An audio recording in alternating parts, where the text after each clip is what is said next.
Eno dio machielo nyakuramga jwanga kao marwake chendo ni marati len Jumapil tarik 10 dwe no mar 9 higa mar 2023 waiko ni matho dhiambo makawuono kabene nyakuramga jwanga nyalo paro ni ko tarik 13 dwe mar 9 higane dibedo higa achiel nyaka jatend piny Kenya William Ruto kao kom kaka jatend piny Kenya mapachoka kaito bende nyalo paro ni en siasa mabene no bedo kod weche modhuro manyaka oganda moko nyaka doho kata kamano waluoni machiegni ahinya kaka jatend piny Kenya William Ruto osewuotho wadeng'iyo moko kuom singo manochiwo duoko piny nengo mar ngima kanyaka sani oganda jo Kenya thothne yudo ywak kendo wadhi winjo pachgi ni to nyaka sani giwinjo nade kutendre kod mago mag dak kata mana ngima mapachoka kaito bende ang' nwangi mag motendre kod gedo mag ute manego gonyore nyakuramga jwang nyaka sani gisegi kaja nyalo pare kinde ma campaigns na gin singo manochiwo kata kamano wago tarubin mondo wang'ini tango gini mosetima ogini moseketo kare tango gini mapok ochopo kare mana kaka no singo magi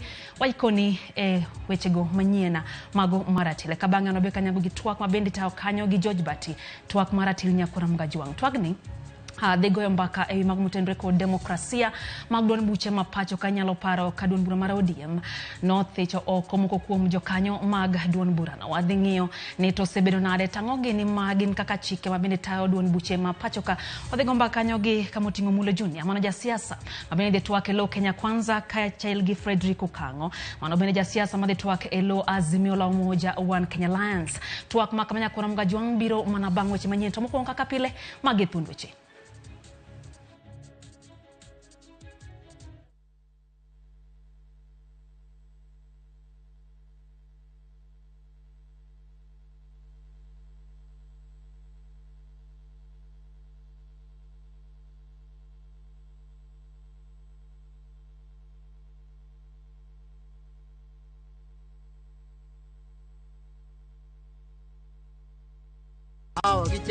Wacha kunia yanga chenro moyedhi mag koloni wuodh jatend piny Kenya William Ruto kuom higa achiel ma osebedo e apisi. Mane en jalup gavana ma Migori e telo mokalo Nelson Mahanga owito ngimane.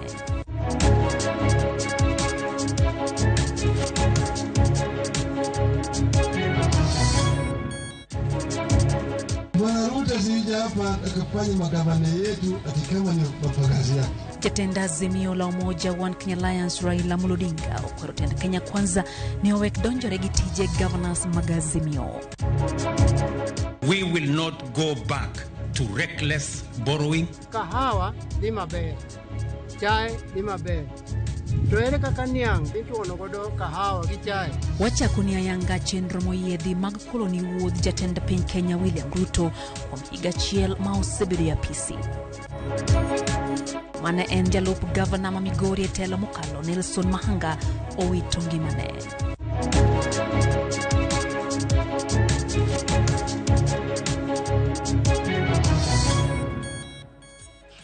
Arwa Kenya dichiel kendo nyakuramga jwang chendo ni maratila bethulo maramio wapachi lai marote machuok ari adek auchiel nono kabende wantiere kacha live e Facebook wantiere live e YouTube duto warwake pachi nyaka Twitter kacha nyalo mi wapachi nyako tendo gi magi mwaikoni odhiambo makawuone chendo ni maratila wanakanyo gi jaloko marwa Belinda Adhiambo machiegni nyinga Lydia Okeyo wachokod mago mag siasa jatend piny Kenya William Ruto wacho ni onge gi wache witiche makweth maketo piny wacho tesre Azimio la Umoja One Kenya Alliance timo mano mar keto piny wacho ewi koke to mana ka ok giketho mwandu jo Kenya. Ruto wacho ni en thuolo winjo weche makweth mar Azimio ntiere godo kendo jiwo gidhi mbele sundo piny wacho kosingo loso kunde mantiere kod ng'ikruok no we county ma Meru kamo chope Lamo kaotene jotelo moko mag Kenya Kwanza. Hata watu ya upinzani, mimi sina shida na watu ya upinzani, wanafanya kazi mzuri, wanakosoa serikali, sio hamjafanya hii, mmekosea hapo, hii hamjafanya vizuri, hiyo ni sawa. Ile kitu nimewakataza ni fujo na vita. Nimewaambia kama wanataka ofisi ya leader of opposition, tutengeneze ofisi kubwa. Mimi niko tayari tutengeneze ofisi kubwa hapo, mtu ya opposition hako hapo, tumnunulie tarumbeta kubwa hapo kwa ofisi. Awe anatangaza asubuhi serikali imekosa mali fulani. Wale wanaota ndoto ya kwamba wataiba mali yetu ama watatumia ufisadi na ukora na utapeli, kuharibu mali wa Kenya wametafuta, ushuru wa Kenya wamelipa. Hawa watu nimewaambia mambo yao ni matatu, na tumesoma mpaka iko kwa Biblia. Kwa thimbele nyakora mgajuang jo od bura manyocha ocha chenro mar riembo heodia kod mago maomi kuma omedo mako chumo tegno ne gionge kod ketho. Karoli Omondi ma Suba South mano mar nyamita kada ja od bura mano kayo nyamita mauriri wacho ni gin kuma omigi ok ni kare kaluwore gi bedo ni karaja komodium John Badi nyocha oselando ni odwa doke kom Suba South. Speaker mar od bura mamalo Moses Wetangula to jiwogi ni kik gibed kod kibaji. Jotelo lose kanisa Catholic Mauriri Parish mantiere Migori County. Are we together? Because hakuna makosa nimefanya to go and lobby for super people to get a road. And we must speak the truth. And I must also emphasize here, if we go to court, we are going to win. I am a lawyer, I am telling you this. We are going to win. Let me tell you why. There was no tribunal that tried us. Are we together? That is why I'm saying this thing is going to embarrass the party. The chairman anyway is on record having declared interest in the seat of Karoli. So when he sits to judge him, I mean, what really do you expect?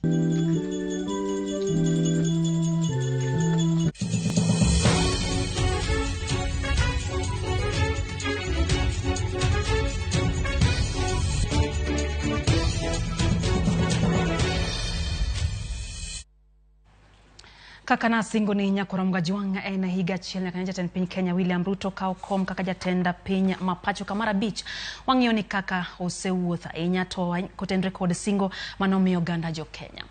Thuolo mar higa chiel mokalo osebedo mateka ahinya ne oganda jo Kenya.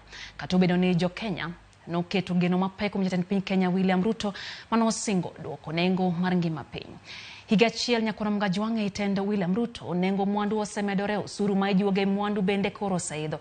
Kata obedo ni jolony wacho ni pek mar ngima osebedo kadok piny, jo piny to pod biro mana rito mondo mi nengo mag mwandu go olwar. Jafo mar Simfas Okinda goyonwa tarubin ne chal mar nengo ngima. The challenge of cost of living is increasing agricultural productivity, period. This whole story about Ukraine and all this is a lost cause. Singo maduoko piny nengo ngima kod tayo uchumi madeyo japiny mideno ni hustlers en achiel kuom gigo madongo manolombo jopiny e goyo ombulu ne sirikand Kenya Kwanza. Kata kamano nenore ni paro olokore lek tok tend Kenya Kwanza golo omenda manokete gayo nengo moko kuom mwandu kendo thungo jopiny go suru tok puodho chik mar omenda mar higa 2023. Kata obedo ni rapim mar ngima osebedo kadok piny, jolony wacho ni jo Kenya pod biro rito kuom thuolo malach mondo nengo mwandu ochak dok piny. Unasema tuanze chini hapa kwa bottom hapa bottom alafu tuende up, yani mnasema bottom up ama toka hotela yanga kaka jatend piny etwak mare mokwongo wi nengo mar ngima William Ruto nogolo omenda mikete wi mwandu mondo konyo gande gayo nengo modhi kod oduma mideno ni subsidies. Kano wacho ni omenda go ne ok otigo do e yo makare. Decisions about some subsidies in unga, subsidies in fuel, subsidies in electricity that were not informed by the science of our economy, but were informed by the expediency of the political moment that existed at that time. Ma imane chakruok mar idho nengo mwandu e bwo sirikal mar Kenya Kwanza. Jolony wacho ni sirikand Ruto noyudo ka piny ni kama tek gi gope mathoth kalwenye kin piny Russia kod Ukraine bende osemiyo nengo mwandu e idho e thoth pinje. All these commodities are affected by the happenings that were there before the government came into place. So you have a spillover of COVID, then you have a spillover of the Ukraine-Russian conflict. The previous regime that was there incurred huge debts, especially from that was syndicated. Wich bar maduong no medore ne oganda jo Kenya. Dwe mar abiriyo higani tok ten Kenya Kwanza podho chik mar omenda ma higani. Mano medo suru mijuogo jo Kenya duto mondiki. The households need to engage government, consumerism, They need to speak to retailers, they need to speak to manufacturers and see how they can bring taxation of basic commodities down for the country to be able to afford basic commodities. Gigi duto osemiyo nengo ngima oidho, gino moseketo jo Kenya kama tek. Higa achiel e sirikand Kenya Kwanza, mana nengo nyanya, gas mar tedo kod spinach kende emesedok piny kaluwore kod nonro mar Kenya National Bureau of Statistics. Nengo mar mo kuon, sukari kod mo mar tedo osebedo tama ne oganda, bedo ni gin mwandu ma ot ka ot nyaka tigodo chiegni pile ka pile. Sukari kilo 2 sani use kind shillings 400 nyaka 460. Mo mar tedo lita 2 iuse kind shillings 450 nyaka 550. Mok kuon sani use kind shillings 200 nyaka 280. Maka jalon wacho ni sani bech mok kuon berberie kaluwore kod yuto mar jopur e keyo mokalo. Mae kaka nengo moko kuom chiemo osemedore thuolo mar higa achiel mokalo. Oganda kilo achiel osemedre gi 32.7. Otungu kilo achiel osemedre kod 22.2. Ng'or kilo achiel osemedre gi 4.9. Waru kilo achiel osemedre gi 9.1. Karat kilo achiel osemedre kod 8.1. Machunga kilo achiel osemedre kod 7.7. Chak mar mililita 250 bende osemedre kod 6.6. Kabich kilo achiel osemedre kod 6.5. Kamok ngano osemedre kod 0.3 e kind mamoko. Gik mamoko mabende nengogi oseidho thuolo mar higa achiel mokalo oting'o teko stima kilowatt 50 momedore gi 65.7. Mauta mar taya lita 1 momedore gi 32.1.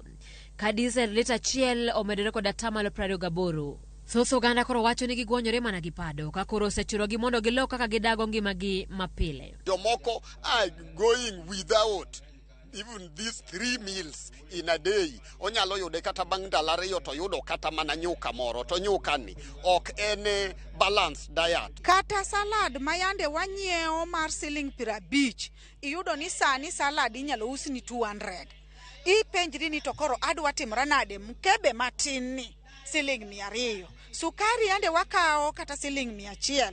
Iyudo ni sani o double times 3. Nekech iyudo ni sukari kila achiel iuso ni 250. Mano poko chopo ni piny ka. Koro japiny ka karidwa usne 300. Jopur gi tegemea ni jok mondiki e bad sirikal biro yudo pesa to biro nyiewo kata chak kuom jopur, biro nyiewo gik moko kata kaka bel, oduma, gwen, dhiang' gimoro amora. To sama gibe tax di malo makoro ngima tek negi, joma ni piny ka kabisa koro hinyre kabisa. Penyo maduong' en ni to ang'o momiyo rapim mar nengo ngima ma dho ngere dendo ni inflation to osebedo ka dok piny to nengo mwandu pod ni malo. Gima miyo ma timore en nikech nitie weche ariyo. Mokwongo en wach mar petrol. Nengo mar petrol pok odok piny e kindeni. Waseneno ka oidha kendo mano miyo gik mang'eny ma itimo kod petrol nengogi ok nyal dok piny nikech weche mag petrol go. Mar ariyo, nitie gik moko ma wakao kata gik matiyogo koa loka, to sechegi wech mag bei mag dola chikore ka dhi malo. Nyaka ne wabed kod lochni mar Kenya Kwanza, wasebedo kod gimiluongo ni volatility mar exchange rate mar US dollar particularly ma wan godo e reserve ma marwa. Jolony wacho ni pod biro kawo kinde buora mondo jo Kenya ochak yudo fuong'ruok to mana kapo ni sirikal oloko kaka ochano yorene. Ka wawacho adier sani pod wan mabor. Pod wabiro wuoye gik moko machalo kaka higni moko machalo 2 kata 3 ka diponi nitie kaka sirikal ong'iyo gik moko matut. So moving in the next 3 years, I want to tell my fellow Kenyans it's going to be very difficult. The terrain is not going to be very easy. Again, if you look at the unemployment landscape, where people get income has gone down, we have not been able to attract FDIs. Foreign direct investment has also gone down. Kata bedo ni tend Kenya Kwanza wacho ni gisetemo manyalore mar neno ni nengo ngima odok piny, jolony wacho ni jo Kenya pod biro rito kuom thuolo malach mar yudo fuong'ruok. Gisani nyako Ramogi Bansati doge tich mbele pod pek. Ne TV mar Ramogi kowuok e chiro maduong' mar Adams, nyinga Simfros Okinda. Mbele chalni pod pek nyakor mgajwang' podwa go tarubine mag motenre kod tenda William Ruto hetielo mokwongo. Bedo gi kar dak machalo ot mantiere kod rang'iny mowinjore mar ler en achiel kuom ratiro mar oganda jo Kenya. Chenro mar gedo mar udi bende en achiel kuom mise mag dongruok ma piny owacho mar Kenya Kwanza nokete lai manyime kendo singo e kinde campaigns mage. Jafwambo marwa James Sokoth leronwa wuodh Kenya Kwanza gi chenro mar gedo udi mago maningo gi oyueyo kanyakla kod chenro mar yawo thuolo mag tije ne oganda jo Kenya. E kinde yango manifesto mare dak e yor achana e udi manengo gi yot, udi manigi ler e rang'iny mowinjore en achiel kuom singo ma jatend Kenya Kwanza William Ruto ne osingo ne jopiny. Tend Kenya Kwanza ne osingo gero udi manengo gi yot ma kwandgi romo 250 higa ka higa. And every year the requirement is to build 250,000 houses. We are only building 50,000 houses every year. And of the 50,000 houses, only 2% are low-cost houses. The rest are out of reach. Bang' chamo muma kaka jatend piny Kenya, So help me God. William Ruto nochako chwalo chenro mar chopo kare singo makama e counties mopogore e pachoka. Chenro manedhi muonyo omenda maromo bilion 3.2. The first budget of the Kenya Kwanza administration kalure gi budget mar hik omenda 2023 nyaka 2024. Shukrani za dhati, shukrani tena sana. Chenro makama nochak ayanga e kardak ma Kibra Soweto B e county ma Nairobi. Gie sani chenro ni osechwal e counties mopogore kama oting'o nyaka counties makaluo. E county ma Homa Bay piny owacho noseyango gedo mar ute 400 ka ute 110 igeno tiek gedo maggi bang' higa achiel e tielo mokwongo e kar dak ma Makongeni bang' jatend piny Kenya singo gero ute 5,000 manengo gi yot e county no e kinde limbe mare e alwora ma Nyanza. E county ma Nairobi, Mukuru, Rongai gi Kibera e county ma Nairobi owinjore gere ute 17,850 ka Shauri Moyo e county ma Nairobi igere ute 3,248. E kar dak ma Starehe igero ute 6,000 ka Pangani igere ute 1,562. Clay City bende igere udi maromo 5,280 kaka Sarani igere ute 284. Jivanji Estate bende igere ute 1,900. Siro chenro makama e budget kata kamano nokelo ywaruok e kind piny owacho mar Kenya Kwanza kod kweth maketo sirikal tesre bang' chwalo paro mar lokruok mar chik omenda ka kweth mar Azimio ne wacho ni chenro no ne dhi medo pek mar ngima ka Kenya Kwanza to ne wacho ni paro mar lokruok mar chik omenda ne dhi siro chenro makamano e kind mamoko kendo kelo lokruok e kit dak mar jo Kenya. The bill is a promissory note to strangle and suffocate the hustlers from whose necks Ruto promised to remove the rope. Jod bura nopuodho paro makamano kendo kete chik. Kalure gi chik mar omenda ma higa 2023 mane ochak keto e tim tarik 1 dwe mar 7 higani, piny owacho osechako kawo atamalo 1.5 kuom ji mondiki e tich ka weg tije bende chulo atamalo 1.5 ne jatich ka jatich dwe ka dwe kaka yo makende mar neno ni chenro mar chwalo ute manengo gi yot ma kwandgi romo 250 higa ka higa okete tim. Arnold Guya ma en jalony e weche mag dongruok mag bombe lero ka bende Kenya osegoyo okang' e chenro mar gero ute manengo gi oyueyo. National Housing nitie Kibuye, to Kibuye Market, moro be nitie Mamboleo. Koro iro kamago te ok ne gintiere under bracket mar affordable housing. Nationwide wanyalo wacho ni kuonde mosechako waneno ka nitiere progress. Kendo it is a good idea. Kata wambe Kisumo ka wachake, kech ngeni gimoro kapok ochako. nyaka bede stakeholder engagement mang'eny. Jatend piny Kenya kata kamano chalo manyocha noloko mbaka ewi gima omiyo ne obiro gi chenro mar gero udi. Ruto wacho ni lek mare maduong' ne en mondo sirikal onyuol thuolo mag tije ne rawere madhi bedo ka gero udigo. It wasn't so much about the houses. It was so much about the jobs for the young people of Kenya. Ruto wacho ni lek mare maduong' ne en mondo sirikal onyuol thuolo mag tije ne rawere madhi bedo ka gero udigo. Okang' mar gero udi manengogi oyweyo, jatend piny koro ne okoni ema dhi kawo kar kazi mtaani mayande rawere timo. Mambo ya kazi mtaani ni mambo zamani. Ile kazi mtaani ya kuokota takataka na nini hapana. Tuachane na hiyo. Sasa kazi itakuwa hii. Ninyi mnanielewa? Jopiny to paro nade bang' piny owacho kawo thuolo mar gero ute kaka achiel kuom yore mag chwalo thuolo mag tije. To bende gineno ka bende piny owacho osechwalo lwasi makare mar nyuolo tije ne jopiny. To ng'ato nyalo biro ni project mane mar higa achiel odani mondo wachak gero ute watie mjengo. Certificates gi gik man wasomo gi okwongo ng'iswa ni to watimo nang'o kaka nwasomo gi. Watimo certificate mar gedo koso watimo certificates specialized tich monego bed watiyo. Boma yangu go igero gi town to gin specific places, yani kuonde ma osing ni igero gie. Koro samoro kaka youth sedo ka onge kaka inyalo gike kata minyalo yudo tich kanyo midhi ti. Ka yudhe gi gin mondi makata kama mondo mi koro gin wangi tich mondi ma kata na sama wauweni. To ne lwasi ne loso makari nyaka karango. Higa achiel mar tend piny owacho mar Kenya Kwanza ka jopiny medo mana rito singo mar ngima mofungore, penjo koro enne. Jopiny biro rito nyaka karango mar donjo e udigo. To bende ji duto masolo biro yudo thuolo mar dak e udigo ma sirikal osingo. James Okoth, Ramogi TV. En higa achiel nyaka riwruog siasa mar Kenya Kwanza ka otele pacho ka ageno ne thoth ewi kaka ne gidhi tieko kech kod nok mar chiemo thurka. Jatend piny Kenya William Ruto nonyiso lek mage mogundho mana en godo mano mar keto maine sekta mar pur kod pith kaka yor chiro chumi. Millicent Adhiambo kolonwa kaka sekta mar pur osedache bwo tend William Ruto e thuolo mar higa achiel.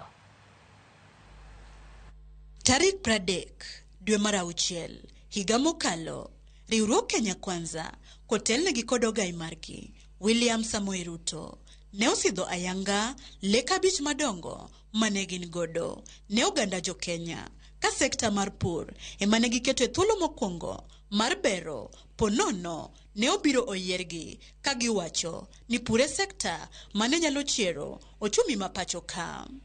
The challenge of cost of living is increasing agricultural productivity, period. Banka Otelo, sirikand Kenya Kwanza ne ochako lando okenge mag chiro sekta mar pur. Juma tok jatend Kenya, William Ruto, chamo muma, migao mar pur ne olando fungruok e nengo mbolea kendo yango ni maromo shillings bilion 3.5 ne oketi tenge mar nyiewo mbolea tans 71,000 manengo ne ogonyore. Chendo mar pogo mbolea manengo ne oyweyo nosidha yanga tarik 22 dwe mar 9 higa mokalo gi jalup jatend Kenya Rigathi Gachagua. Okang' makamano ne ochwalo nengo mbolea piny ne gunia ka gunia mar kilo 50. As a government, we from the very onset spelled out the prioritization of improving agricultural production through an availing affordable and accessible input as an intervention. E thuolo mar dweche auchiel, bang' sidho chenro no ayanga, piny owacho ne olando ni osendiko jopur maromo milion 5 ka gitiyo gi lony manyasani e chwalo mbolea go mane jopur dhi yudo kowuok e dech sirikal National Cereals and Produce Board. Kaluwore gi okenge ma oketi gi dech sirikal, japur ka japur mosendikre nyalo mana yudo mbolea ofuke 100 moriwo chenro duto mag pur kaluwore gi lach mar puodho. Japur bende oyiene kawo ofuke 2 mag mbolea mar komo kod mar top dressing e eka ka eka mar puodho. Japur bende manigi lach mar heka 15 mar puodho nyalo nyiewo ofuke 60 mag mbolea. Ka japur manigi puodho malach ne ohewo eka 25 oyiene nyiewo ofuke mbolea mahewo 100. Okang' mar ariyo ewi chenro mar keyo mbolea, Jatend piny William Ruto e twak mare tarik 2 dwe mar 8 higani ne olando nengo manyien mar mbolea mar kilo 50 kowuok e shillings 3,500 nyaka 2,500. I am proud to announce the commencement of the second phase of our program. We shall begin to immediately bring down the price of fertilizer from 3,500 to 2,500 per 50 kilogram bag beginning yesterday. Elendo makamano bende ne ojiwo jopur mondo tinya diriyo gi kwan ratil mar mbolea mane gitiyo godo motelo kaka yor neno ni keyo obedo mabuk. Chenro ni negeto jopur e pachoka nyaka e counties makaluo. Bende jopur oseneno lokruok kokalo e mbolea manengo ne oyweyo. Wan pok waneno gi e piny ka. Kodhi sani kinyiewo achiel en siling 800. Kundi moko 750. Fertilizer 25 kg en siling 2,750. Koro wan jopiny sani ok onyal komo. Wayudo production maber miyo mambolea ma subsidy. Watere kanye mondo mikoro wang'e ni gino konyowa. Iyudo ka pod wause at a throw price rather than bedo ni en bei mamolo to market ber. Kech what we want is a market. Sami puru gimoro en ni market nyingi ni ber makata kidhi expenses mang'eny ting'i ni after all nyaka idhi duok expenses magi. Tudruok mane ma osebedo e kind sirikande mag county kod mamalo e jiwo chenro mag pur. Ken Onyango en jatend migawo mar pur e county ma Kisumu. Jowa be noko register maber ahinya e gir fertilizer subsidy no. Kata mana sani iyudo ka thoth ji jomatin mano register go yudo messages mondo gidhi gikaw fertilizer depo mag cereals to response ok ber ahinya. Koro ne wawinjore gi national government ni mondo mi chenro no dhi makare wa devolve functions mag cereals board go. Kopogore kod mbolea, Jatend piny William Ruto e twak mare e nyasi mar Mashujaa Day mar 59 nosingo ni e thuolo mar higni 3 ne gidhi medo lach mar puothe monengo chwal negi pi nyaka eka 1.4 ka eka 200,000 nen mar ochele, Bunyala, Tana Delta, Rohole, Mwea to Kodaero emane idhi mipek. Rice production in Bunyala, the Tana Delta, Rahole in Garissa, Mwea and Ahero will take priority as these are areas that have already mechanisms for us to upscale. Jatend migawo mar pur Mithika Linturi to kane loso tarik 9 dweni e boma ma Mombasa olero geno ma sirikal ni godo mar jiwo medruok mar keyo pachoka kowuok e gunde $45 nyaka gunde $60 e higa. We are expecting to harvest over 45 to 60 million bags. So in fact we'll hit above 60 when we look at the harvest of the short long range harvest and the short range harvest fertilizer, which we are currently distributing and selling at 2,500. Within my ministry, Kenya Seed Company and NDC, we've given out 30,000 acres of land for seed multiplication by Kenya Seed, so that by the next planting season we are able to produce cheap certified seed. Serikal mar Kenya Kwanza bende osebedo kagoyo mbaka e wibero sekta mar kahawa, majand chai kod chak. Jalup Jatend Kenya Rigathi Gachagua ne meeting mar loko i sekta no kendo neno ni joblek kata chudhe maketho sekta go ogol oko. I've heard the cartels were saying that we are just talking. There have been so much talk in the past, and this talk is just talk. It your fees are away. I want to assure them that this is a very serious forum. Piny owacho mar Kenya Kwanza neni kod siso mar duoko nengo ngima piny kokalo e chiro sekta mar pur. Higa achiel sani, jo Kenya nyalo keto sirikal e thuolo mane mar ratil. Mchele mipidho kano karkae pok waneno kodhi maber kata mana kaka itiyo kod jopur kata chudo moro maber ahinya ok wane kuom gi maber ahinya. Higa achiel tok Kenya Kwanza chamo muma mar telo ne piny Kenya, Jopur pod wago midhiero mopogore mokwako sekta mar pur e sama bende geno to pod gin go ni sirikal biro chopo singo duto mane giketo mar bero weche pur kaka achiel kuom okang' mar bero ochumi ma pacho ka. Millicent Adhiambo, Ramogi TV. Kapod wago ni tarubin Nyakuram Gajwang kelo lokruok e sekta mar sukari en achiel kuom gigo manosingi gi jatend piny Kenya William Ruto ponono ni oyiere kaka jatend piny Kenya mar abich. Bende singo gi osechopo kare to bende nitiere geno mar lokruok mochwere e sekta mar sukari. Jafwambo marwa George Juma miyowa chal mar sekta mar sukari e bwo tend William Ruto. Ni malo 20 jopur mag niago osebedo ka ywak nikech midhiero ma okwako sekta mar sukari ma oseweyogi gi dhier. Jopur niang' kod ji mamoko e sekta mar sukari osido singo mathoth e kinde mag kampen mag siasa, kata kamano singo gi ok chop kare. We know the problem, we know who started it, we know who did what. If we continue blaming each other, blaming government, blaming former governments, we will not be solving the problem. We cannot be speaking about the same thing for the last over 20 years while our people are really suffering.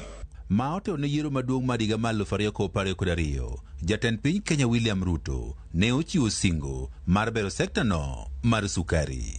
En higa achiel nyaka Ruto donji apis kaka jatend piny Kenya ka penjo maduong' en ni bende geno nitiere kaure kod singo mane oketo. Gina singo lilo dong lokruok onge kata soni lokore aloka kende ka nikech jotich gi jopur onge gimoro amora madang' wach no setim.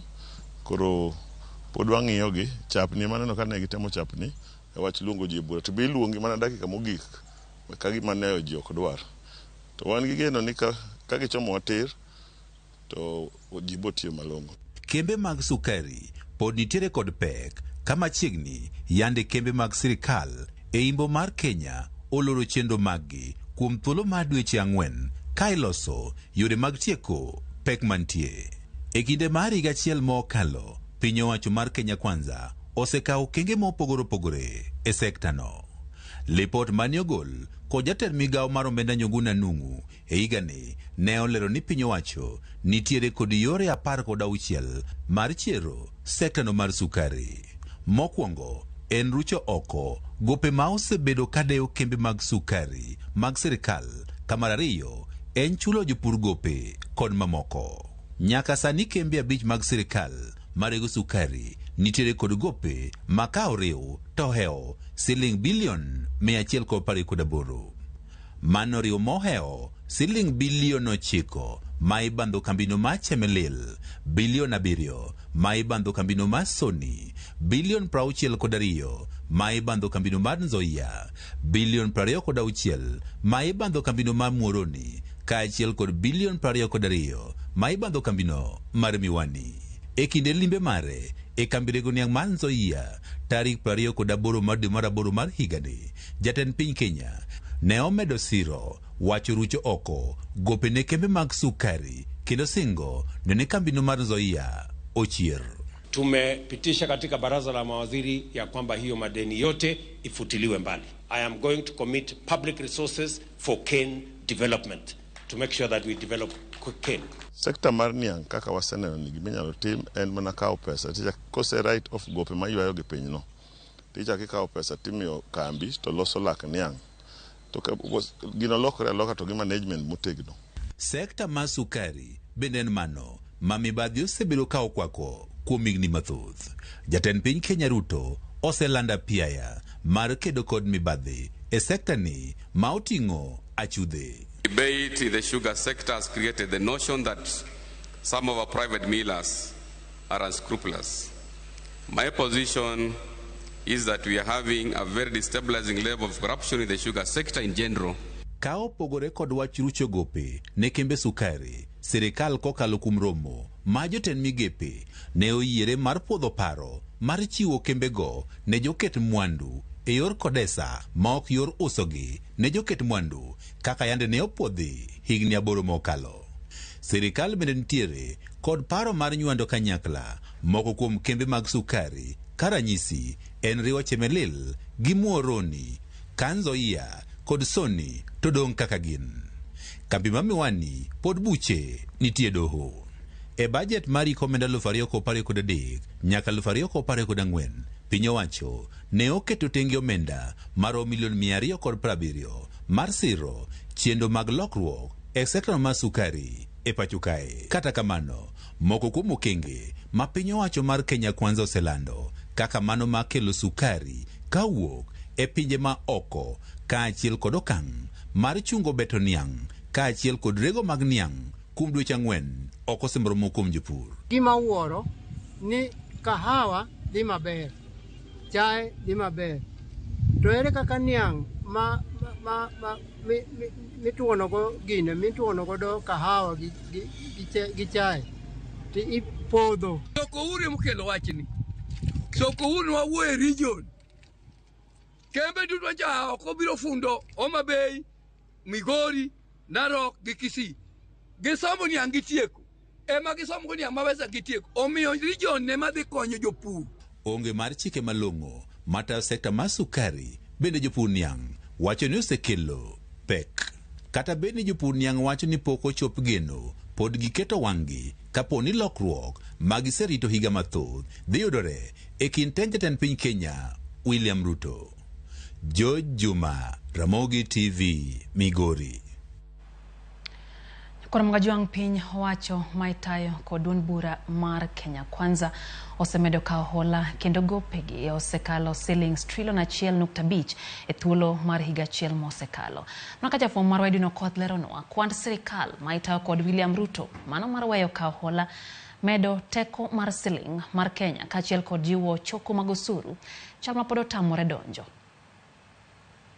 Jatend piny Kenya William Ruto singo ni Kenya kimedo kawo hola kaka ne timore kind sirikal manotelne kod Uhuru Kenyatta ne en thuon wache kinde manyombulu kata bang' kawo telo ayanga. We have a plan as Kenya Kwanza on how to manage debt. Number one, we have said we will first slow down, put the brakes on borrowing. We will not go back to reckless borrowing. We will not go back to subsidies that benefit brokers, cartels, and people who are politically correct. Jalupne Rigathi Gachagua bende osebet kapako kaka tend Kenya Kwanza ne oweyo kawo gope. The way to transform a country's economy is to harness our own resources. I know many people are uncomfortable that you have made a policy shift from borrowing money from external sources and internally to creating our own revenue base to fund and finance our expenditure. Kata kamano, kwan manyien mowuok e migawo mar omenda ni kod ranyisi mopogore. Kenya ne okawo hola mang'eny mogik e thuolo mar higa achiel mokalo e bwo tend William Ruto. Shilling trillion 1 gi bilion 560 ne okawo kaka hola e hik omenda ma orumo dwe mar 6 higani. Kama koro gope ma Kenya ni osekalo trillion 10. E chendo mar kwepo kawo hola, Ruto ne oketo geno e choko mag osuru mane geto yudo shilling trillion 2 gi bilion 500 e thuolo mar hik omenda no mane orumo dwe mar 6 higani. Pad migawo mochung' ne choko osuru KRA kata kamano ne oromo e choko kod shilling bilion 118 bang' pek par ngima thiro helni kama jonyiewo bende nong'wonyo bedegi ne mwandu ma ok ochuno. Dwe mar 5 higani, Since I have already been referred to as a guy in some areas. Jatend piny Kenya ne omonde log tich mar KRA e romo mane owuoye kuom thuolo malach kod jotije mag KRA. Ruto ne ogolo siem mager ni jogo mathiro chendo mag choko osuru ibiro riembe tich. It cannot continue that way. And we cannot continue to bury our heads in the sand that doesn't exist, because it does. And you know it does. So, tutakutana, tutaongea. Si namna hiyo? Na wale wanaendelea na hiyo biashara, I promise you, you will have to leave. I promise you, you cannot continue to do that in any government office.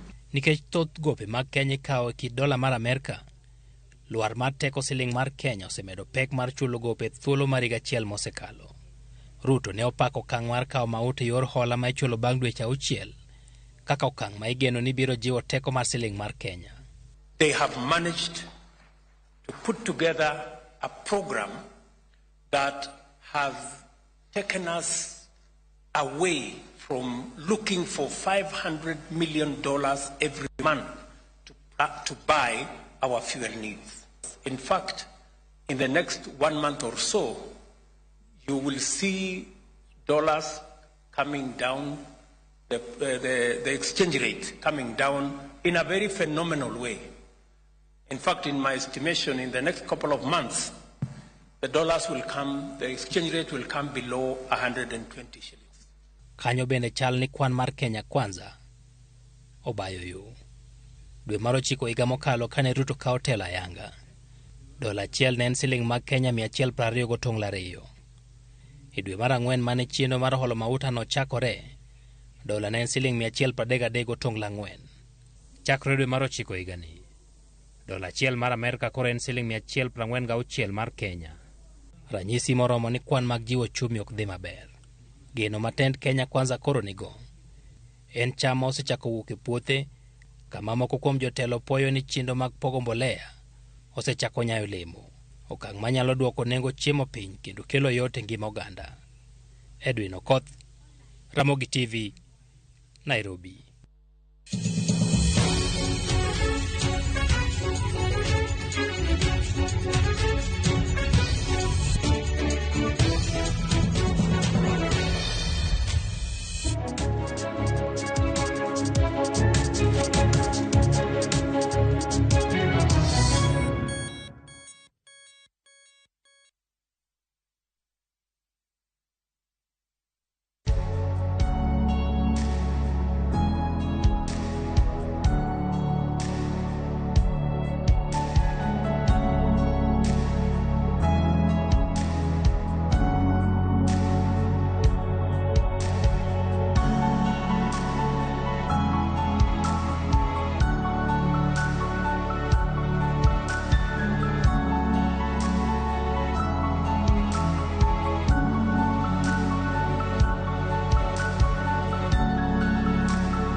Oh, nice dashboard.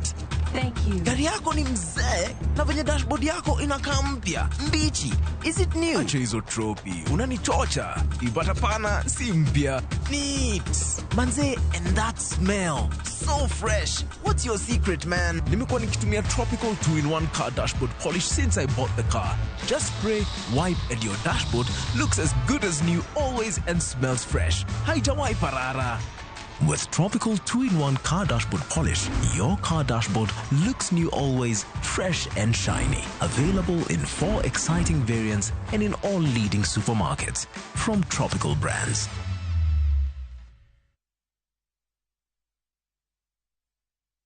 Sasa kwa tao moja tu unaweza pata third party cover for your private motor vehicle valid for 30 days. Say goodbye to expensive motor vehicle insurance. Pata bima kutoka Direct Line Assurance. Kujisajili bonyeza *487#. Weka namba plate ya gari yako, ID namba yako, email address yako na ulipe thao moja tu. And your digital cover will be sent to you instantly. Collect your sticker at your nearest Total service station. Dial *487# upate third party motor insurance valid for 30 days. Pap, ni thao tu.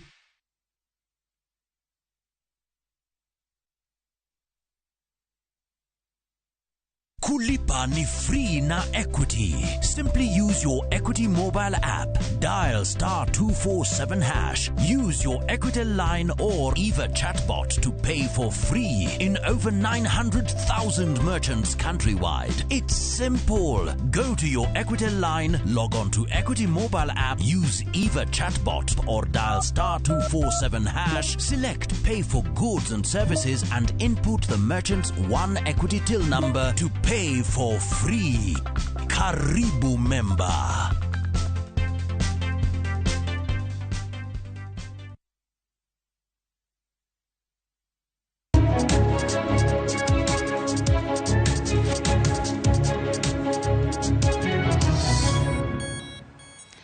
Gikanye mwatieke chendo ni mokwongo mar ratil nyakora mgajuang no akilo ni weche manyien kata kaunti e paro mosedonjo kae koganda golo pati kotende kod mago mwakilo nyako tende kod iga chiel majaten piny Kenya William Ruto. Peter Ondhungo kantie gi Masumbi wacho ni entiere kodwa e chenro aneno kanyo Pastor Collins Odindo wacho ni entie Kayole Nairobi mbele to wacho ni pot tek Kenya ka jela kinyasaye emane koda. Fredrick Ouma entiere kod paro wacho kanyo ni chal kagima sirikand William Ruto kwano sebago wacho kanyo ni kaka weche dhi oke kaka bende no singo. Joe Dundo mtu mkubwa Zaiz Ndogo wacho kanyo ni ntila kisama oye gi Raila Odinga wacho suru kata kamano wacho ni pek mar ngima ni malo kendo miyo ok nindo tere kata matina.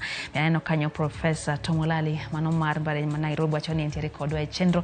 Aneno bende ote kanyo mano moor kanyo gi Pastor Jaco Ganga kawuok Kisumu wacho ni walem uralema ne piny Kenya. Bende neno Kalio Kech Wudagoro wacho ni wanawabed mana jowinjo mago mano sengijeten piny Kenya William Ruto. Nyakora mgajuanga weyo thuolo ne George Bati mose koregi wende kama otingo Mulo Junior madhigo mbake telo Kenya Kwanza kachiel gi Fredrick Okango mabende twak elo Azimio la Umoja One Kenya Alliance. Ego mbake mag mutende kod demokrasia magdon buche mapachoka twagno biro mana thuolo machuok bang'o miyo kikidhi mabor wasebedo kanyo gi Benedem mosebedo kalo kono weche gi nyinga Lydia okay oriti masane.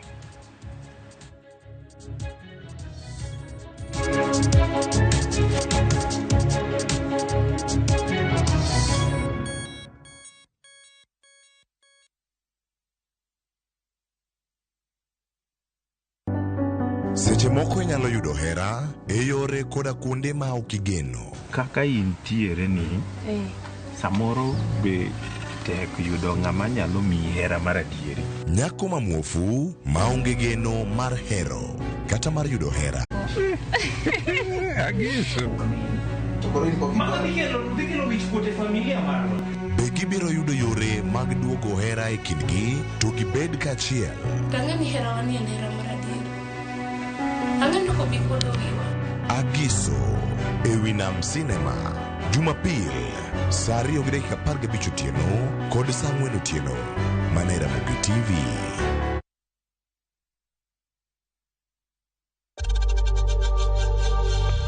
We know times are tough, so save money by buying airtime from M-Pesa to any network with zero transaction fees. Dial *487*2# and get your airtime PAP with zero transaction costs.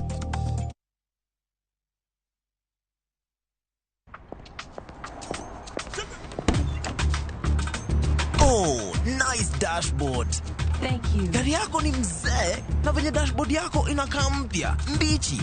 Is it new? Acha hizo tropi, unanichocha. Ibata pana si mpya. Neat. Manze, and that smell. So fresh. What's your secret, man? Nimekuwa nikitumia Tropical 2-in-1 car dashboard polish since I bought the car. Just spray, wipe, and your dashboard looks as good as new always and smells fresh. Haijawai parara. With Tropical 2-in-1 car dashboard polish, your car dashboard looks new always, fresh and shiny. Available in 4 exciting variants and in all leading supermarkets from Tropical brands.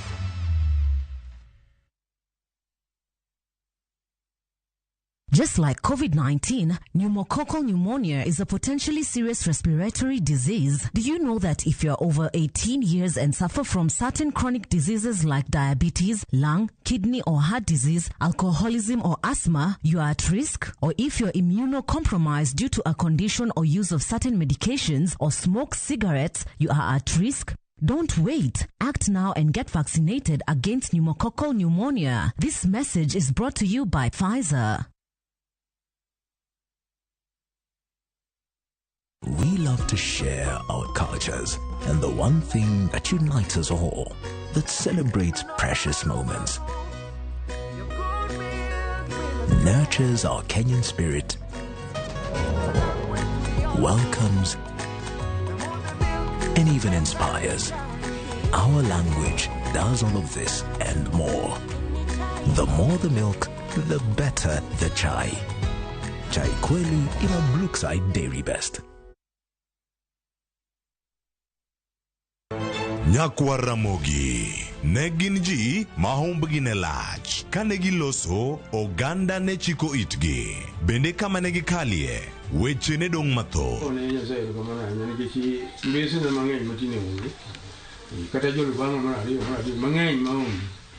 Noero sort out dispute. Kata kamano oganda osepenjo ni gin kanye to gitimo ang'o to mosenindo anyuola gi paro gi nade. Higni mosekalo ne gin jok ma idewo to kata mana sigandgi bende ne wuoro. Gisani awuok oko mar manyogi kata mana anyuola margi mondo wami mathoth kama gintiere to kod gino ma gitimo. Riwri gi Walter Nyambaga ka okelo ni chenro marwa manyien mar gin kanye. Kik bai mana Ramogi TV.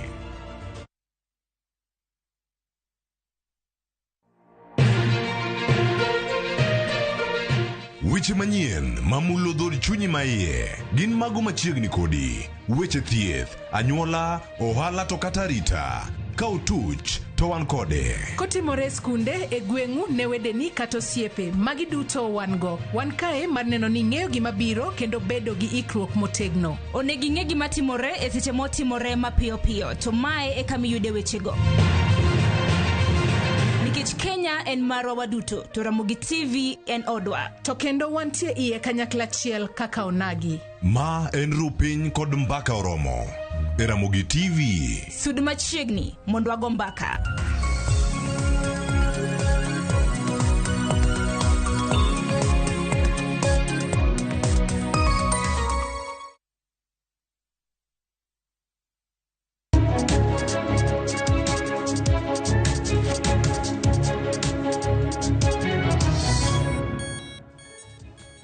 Erokamano nyakoro Ramogi kuom keto Ramogi TV thuolo machielo kendo moro akini machiegni ratil odhiambo makawuono kama wang'iyo weche motenore kod duond buche mag siasa ahinya to demokrasia manitie duond buche mag siasa. Odhiambo ni nyakoro Ramogi an ka gi yawuot luok adhi kawo thuolo malach ahinya nikech gene ma gin gi wach to gene ma wadwani mondo wapuonjre kod gi wechegi an ka kod Omulo Junior kaachiel kod Fredrick Okango ma bende wadani wago godo mbaka ni to bende duond buche mag siasa ma pacho ka dipo ni nitiere tuo moro mogore kuomgi mar rem bedo gi demokrasia ma hie kod luoro gi chike moketi matayo duond buchego. Mano e gima dwani mondo mi apenja ne odhiambo makawuono ni to bende adieri nitiere duond buche kata demokrasia duond buche mag siasa mag piny Kenya mosetiyo samoro do karumo bang' ka jatelo manotelo ne duond buchego otieko tich mare pono ni Nyasaye oyie modonjo bedo kaka jatend piny Kenya bang'e tito ka koro giduono kamano. Ma nyiso nang'o? Nyiso ni jotelo mag gine weg party kata weg duond buche mag siasa koso duond buche mag siasa gi ochung' kod mise mag duond buche mag siasa machiegni urira tilo odhiambo makawuono. Erokamano Bati. Ada penjo moro moriwo. Sama koro wantiere ni untiere duond bura kata duond buche mopogore. Okango Junior, Omulo Junior nitiere duond bura mar Omulo Junior nitiere duond bura mar ANC. Okango nitiere duond bura mar KANU. Azimio. KANU nitiere bo Azimio. ANC nitiere bo Kenya Kwanza. Kamano.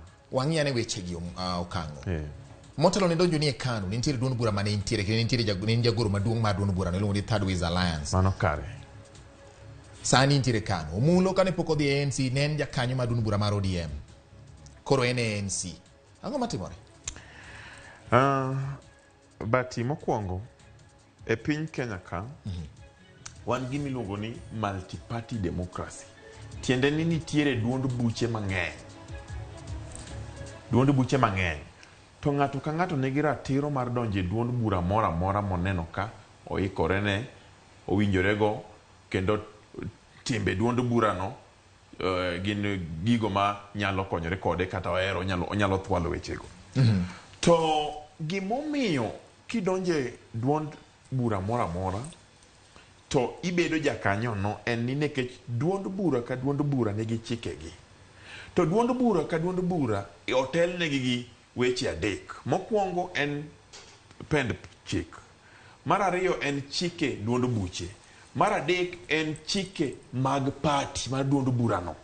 Constitution mar party no.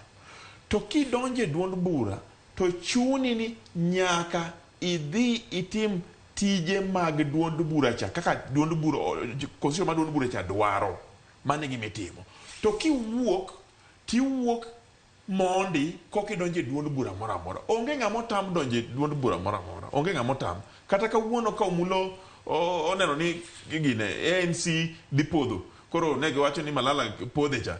Obira to donje kata KANU to wairwake arwaka to wadhi dhi mbele to wakoni wan KANU kidonjo ka to magi e seria mag jo KANU. Koro ano kane wach moro maduong' ahinya. Gima lich monego bed ni watimo en ni sama in e duond bura mora mora to chike ka to nyaka ilu.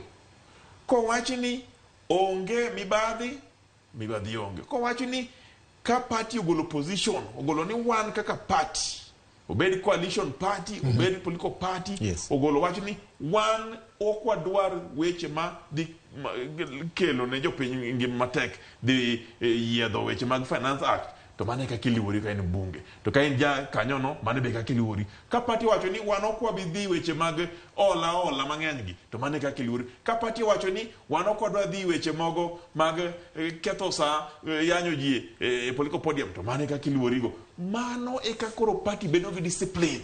To party ka party nigi jotendgi. Itiere party leader kacha, Secretary General, ana sebedo kada Secretary General. Secretary General kacha, nitiere organizing secretary, to gi mige mopogore. To party nigi organ maduong' miluongo ni National Executive Committee kata Council. Executive Committee cha macha e board makoro tayo weche party. Ka gimoro amora nitie tikelo kacha. Ka gimoro nitie to gi yiedho. To party organ miluongo ni NEC to telne gi party leader ema chair. Koro tiende ni sami idonje party nyaka iluri gi weche party, isom weche party, ing'eni party dhi nade, then koro kamano kaka ujing'oru, kamano kudhi nyaka yiero. Mane. Omulo, in tang'o minyalo wacho kaluwore kod weche mag duond buche mag siasa? Erokamano George Bati, mokwongo ago erokamano kendo amoso Jaramogi. Okango wacho na dhi e KANU, an afadhali abed partyless, ok anya dhi e KANU. KANU watiekore gi gweno chon, ma ok anya donjo. But he wacho adieri. Yes. Onge demokrasia e political parties. Parties nigi dictatorship. Kane wase wuok e one party rule mar Moi, mwakelo multi-party democracy. Wadhi waketo chiro, makoro en party ka party loso kabindigi. Iyudo ka nitie party oko ne party leader obedo associated gi jo dalagi. Iwacho ni ODM mar joluo, ANC mar jo Waluya, Jubilee mar jo Rabuon, Wiper mar jo Wakamba. Koro iyudo ni eno chalo kanisa mag jo dhot moro. Tineno ka constitution, katiba, to tamore ni sami register political party. Onego iket obed face mar Kenya, onego bed gima oluwore gi chik kaka dwarore. Another thing manyisi ni dictatorship ndie party gi. Jomo osebedo party leaders higa ka higa gin mana ng'at achiel. Onge thuolo ma ka okango ng'ama pod tin ma wiye bith ma wuok mabed party leader. Ok nyal yie. Ma kitemo ni wacho kada ni dwa bedo party leader mar ODM. Inya gawi kata Ramogi kae. Onge nikech yudo ka political party leaders gin achiel. Koro face gi king'iyo ANC obedo associated gi Musalia Mudavadi. King'iyo ODM bedo associated gi Raila Odinga. King'iyo UDA bedo associated gi William Ruto. Kata parties moko gi. Koro seche mineno ng'ato wuok e party moro kadhi e party moro. Ano kabi wuoyo joma wuoth nikech ng'ene idea mari samoro pogore gi mar party. Inyalo yudo ka freedom midwaro kata mar party mondo ikel ideas mondo obed e party no. Iyudo ka onge. Koro iyudo ka an gima noketa thuolo memena nadhi e ANC nikech nayudo platform kama nyalo golo ideas maonge ng'ama goya. Lakini Orange Democratic Party kata bede iluongo ni chairman mar ward, iwacho ni dwa bedo chairman, kwanza kuongi lawi, onge demokrasi. Koro mano idea maluore ka inodo ka idea ni ok nyalo luore gi mar party tiweyo. Lakini king'iyo chike article 260 oye kaka inyalo ket political parties en kama inyalo dhi go ombulu, inyalo mobilize jopiny mondo dhi vote. Political party inyalo tigo mar yudo loch, MPs nyalo manyo go loch, jotelogo nyalo manyo go loch. Lakini kane wasegore ne demokrasi, wabiro gi gimiluongo ni Political Parties Act mo obedo enacted 2011. Political Parties Act ema manage ong'iyo kaka political parties ringo mondo kik gibed ni gidhi left, right, center. Intie chike ma koro ritogi. Lakini apart from political parties act nitie constitution benitie the constitution ka nitie articles moko mopogore mano constitution mar Kenya koso mar party mar Kenya to gi constitution mar party yes but yen constitution mar party lore kaka political parties act wacho but you know kai article 36 wacho ni ng'ato nigi freedom 38 of association 38 article 38 wacho ni nitie ng'ato nyalo form political party nyalo advance gima odwaro political party onyalo timo gimoro amora kata onyalo register members otie kako migi thuolo lakini nitie gimoro mawacho ni resignation of members nitie gimoro luongo ni deeming provision koro gwetao mar jokanyo deeming provision makoro kelo article 103 wacho ni ko yud ni in itemo associate yani itemo dhi mopogore gi chike mag chama kidhi kocha ni kore dhi wacho idhi declare ni i support ng'ama chielo kata ideas mag political party machielo cha idhi iwacho ne jopiny ni koro in mane miuso kata iyudo ka koro in iriwori gi joka kendo support gi mano nyiso ni party nyalo mi discipline inyalo wacho ni koro itamori luwo ideology mag party ilokori tama koro inyalo goli lakini king'iyo gimotim ne joma nogol sani ODM to gi jomo segol kata kami case mar Ososi mano wayware go ANC kabisa to Ososi ne nana nominated ng'eni jogi to temo golo jomo bed elected to iyudo ni tie provisions moko mag constitution mag jogi ok lu yes nikech iyudo ni NEC kaka the topes organ mamalo bilongo ni NEC no odhi obedo piny kaso dhi governance council wuok governance council to dhi NEC kaso gigo kosetieki ng'ato nigi right mar mondo bed represented gi lawyer ng'ato nigi right mondo luonge embo wich pache nikech en ebe nyako miye case en mobedo accused nyako bi mo wach gi mo wacho sama jogi tero minutes register political parties nyaka giter gi miluongo ni proceedings correspondence kaka Nyecha no wacho to gi kaka jogi be no discipline koro yudo ni nitie loopholes nitie lacuna e loka ma miyo jogi yudo thuolo madhige court madine go jo executive board go maonge kuma gibro dhiye in fact kineno kaka koro kango gi nochakore sani ni rit 5 years all right owuoyo kuom political parties general okwacha party achiel to nikech un bende usebede duond buche mag siasa ge kendo ng'e gima timore okango in sama ne samoro pogoro e paro kata mani wuok e duond bura mar Third Way Alliance ang'o manotimore hie mani wacho ni kae mane gino dia nikech chike mag party nitiere gik ma act gi nitiere te gik mowacho gi nitie ang'o matimore e duond buche ge diponi nitiere jomoko momimbi manyalo kata ng'ado tien ng'ato ma ng'ato wacho to ka koro athung'e ahinya wawuogi nikech an bende chiko miya thuolo mar yie duond bura machielo ang'o matimore e duond buche gi waduok chien no matin koka duoki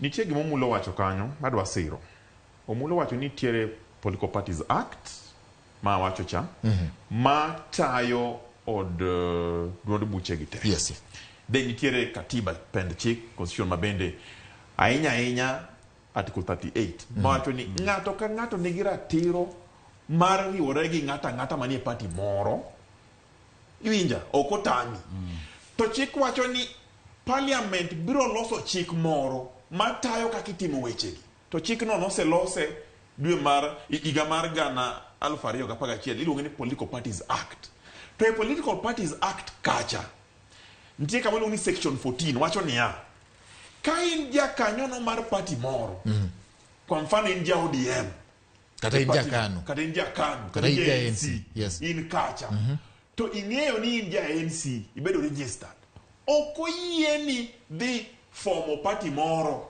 okoyieni lando weche mag party moro okoyieni dhi wacho ideology mar party moro okoyieni gine riwruok gi jo party moko ka ulando weche gi kata manifesto gi kata ideology okoyieni konyo party machielo e recruitment mar jogi moko okoyieni koro abro duogo kanyo bang'e ang'e kuma dhiena koro ka duogo kiti wacho ni an kane antiere kachako siasa nantiere Third Way Alliance adhi moyiera secretary general kendo nomako party motegno wadhi kamano wadhi punguza mizigo wadhi e yiero molowa to chunywa nokotho wadhi adhiya mbele to kana ng'iyo taneno e kore kanyo nwachwanyore gi jatend party leader nwachwanyore nokwachwanyo marach chon mana weche pogruok mar paro to an awacho ni kara kamano to mokwongo en manyako dhi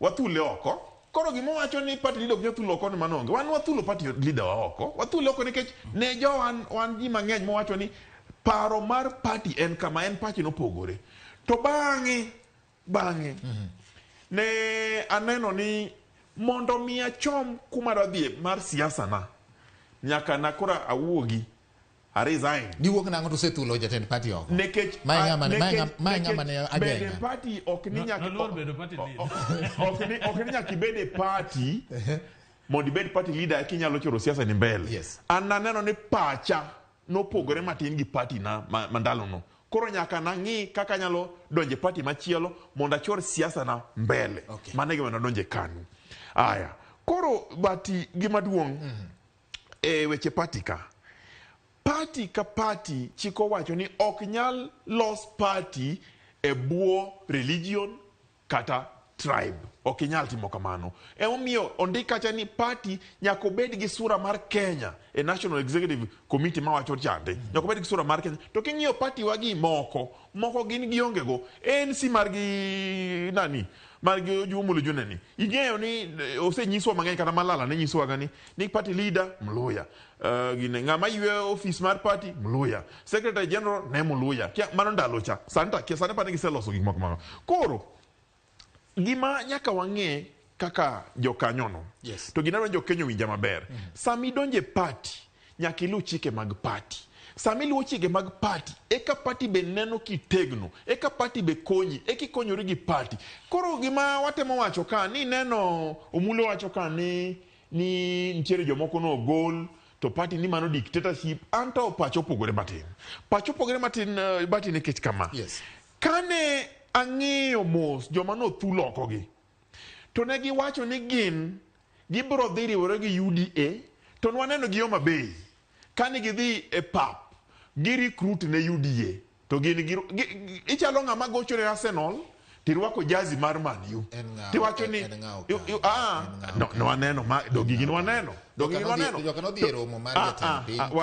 to ne giwacho kendo ni gin kata party gino mar ODM no ok gidwar ni gin wach nikech mato gima ungo ni ok gidwar nekech ni kata yiero mabiro ok gibidwaro party no mago ne giwacho bede e weche mag fuongo mag social media ana wacho gima ne video la iwinjo kama loka mago wache iwinjo bati we mona tieko mulo we mona tieki koro gima duong' ka party ni oyudi gi makosa to nitiere gik mitimo namba achiel party ndiko ni barua to lero ni omulo ina neno kidhi e party mar KANU to in ja ANC no aneno kitimo ikonyo kango recruitment in ja ANC no aneno kiwacho ni bottom up to in ja top bottom koro bi mondi nyiswa tarik makamani to mani mina ng'o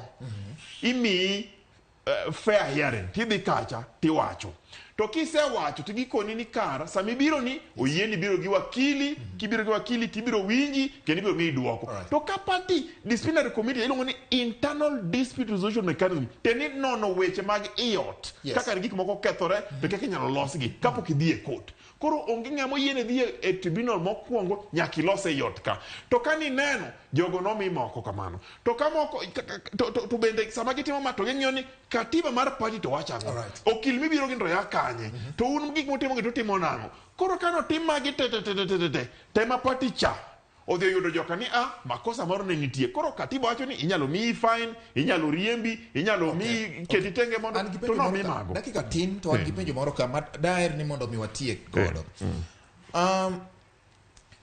un ne dun buche mag siasa kendo gimoro ji ka duto tegen siasa be ne dun bura mora en siasa be nitiere paro moro minyalo kel mondo moko kuom jotelo manitie dun buche kik bed josiasa mondo gibed ni gineno gini oko mar siasa nikech samoro yudo ka ng'ato en jatelo mar siasa oneno kokang'o in idwa ng'ado tiende nikech en gi lekne moro mbele to wacho ni kare koro kidwa ng'ado tiende kibiro mamalo ahinya in makoro ng'ad tiendi mondo wach ni rumo nane ma advance gima chal kama omulo be nitie kaka onyalo gajo demokrasia e dun buche mag siasa mondo ng'eyo okenge minyalo keti gi pachi. Adier, Article 91 Section 1 wacho maber ni party onego bed ni advanced democracy. Article 92 Section 1 wacho ni dictatorship kata intimidation ok onego bed ni bedo advanced political parties. Sani gima onego bed ni watimo mondo wakony political parties wakel gima iluongo ni horizontal representation ma ofulo nang'o. Mano nyiso ni kidhi kaka South Africa e pinje mose advance kaka UK kata America, piny bedo gi party ariyo. Ibedo gi party ma form government gi party mar opposition. To party ni members ema yiero presidential candidate, members ema yiero party leader. To party leaders gi inyalo lokgi, gimbe gibed gi term limit. Ok wadwa ni party leader bedo kaka od ng'ato, kaka kanisa ng'ato. Ni party ni inido bedo ni igni ka igni ine party leader. Wadwa ni party leader bo bedo kino kaka wacho ni president serve for 10 years. Wacho ni party leader nya serve for 10 years kata 5 years. Kisitieko 10 years tiwe ne ng'ama chielo. Mane kaka wanyalo boyudo kwa menteji, obiro yudo kaka wakelo jo manyien, joma nyalo kawo telo. Lakini sura achiel mondo suche achiel modana ni dictatorship ni e party gi mano kiko wuonde kata mana ANC kata obed mana KANU. Ibo ni gima party leader wacho ni emanya kelo. Ok inyalo golo pachi kaka dwarore. Koro mondo wakony gini walosuru chike mane mino kata Malala gino wacho ni wabedo gi chama achiel. Wan wanyalo support. Ok chuno ni koro nyiso ni ANC idhi witi kya ng'adhi bedo folded. Mago paro machon. Wan sani wadoro paro manyien manyiso ni kawan gi political party achiel manyiso ni president kowuok kacha to kata mano mulo junior nyalo manyo bedo president. Ng'ama chielo mowuok piny kaka Hasla nyalo manyo bedo president. Ok ni en ng'at achiel mong'e Kenya ka ema bedo president. Gima ongeno nyaka wang'e. Yes. Ni constitution article 94 oyie maber kendo wacho gima MP and ma form government gi representation of the people, the will of the people. The will of the people ng'eny moyo the will of the political party. Ka ji chulo osuru, ok ichul ne political parties, ji chulo osuru ne government. Government onego bed ni tiyo ne jopiny te. To political parties gi, mineno wacho gi, ntie political party constitution makelo discipline ma political ok inyal bedo jatelo, ma ok ichungi chama. Yes. Mano article 99. Si wach maber. Ni ok inyal chung nyaka idwar political, manyo nyiso ne en kaka gari. Lakini in oyiere gi jopiny, you are the representative of the people. Main gigi mokadek. I represent, I oversight, I legislate. Koro representation. Yes, watieko. Representation ni. Inyalo manyo ne inyalo tiyo gi ng'ata mondo imany ne jo mogo di kura ikel na gi development. Gimoro mulo wacho kanyo manyaka correct. To mulo wacho ni osuru ok chul ne political party. Parliamentary political party, parties man gi jo kanyo ne od bura. Gin osuru michulo cha. Ichulo political parties fund mo political parties fund. Akiani be giyude, want to yude. Number 2. Nitiere gimoro wacho ni ok nyal chung kionge party. Sani nitie jomoko miluongo ni achung kenda, ing'eyo? Achung kenda ka gin jo independent. Koro gin kineno ka party mar ANC ni ok idwa, KANU ok idwa, ODM ok idwa, idhi chung kendi kucho jopiny ma boyiero. Tan gima duong' katieko. Wan kaka jo Kenya, wan gi nafas maduong' ahinya mar choro mbele party wagi. Walu chike mag party kata koko tim lokruok. No se tim lokruok e Political Parties Act. Mang'iyo kaka weche gi ilero, kaka ilando gi, kaka iterogi. Gima duong' mogik sani in ja party, ibed member mar party ODM, KANU, MP, to nyaki lu chike mag party. To nitiere be gimno ni korwa kelo manyino coalition party. Bende nyaki lu coalition party. Ok nini dhia ni kaka woni ratong, ka woni rambulu, ka woni rangiri. Mano ok nyalre. Nyaki lu party. Lu wana party. Chige party. Ata do kwayo kangonia. Gi discipline Jakom en member mar 2 parties, political party. Azimio, gi ODM. Gi discipline Kalonzo, no the State House. Gimbe gi discipline. Watch moro giwe pasari siabe giwe lakini gini gidwa luore 5 years wane wabudo kamana nya RAMOGI mano igiko mar ratilo demo makawuono wang'io duond buche mag siasa to bende demokrasia ni giwinjo ka pogruok obeti ntiere madwaro mondo tim lokruok joma bende wacho ni lokruok ok owinjo bed ni kata kok tim lokruok to ratiro gadieri kachiel kod chiwruok gi luor nyaka mi duond buche mag siasa mago ema wan go ratilo demo makawuono nya RAMOGI chieng' machielo kendo wabiro loso mondo med dhi nyime gi twak mamiyo ibedo gi ng'eyo to duond buche chalo nade winjo bed ni giringo yo machalo nade nyinga en George Batielo jogo mosiro chenro mar ratil oriti masani.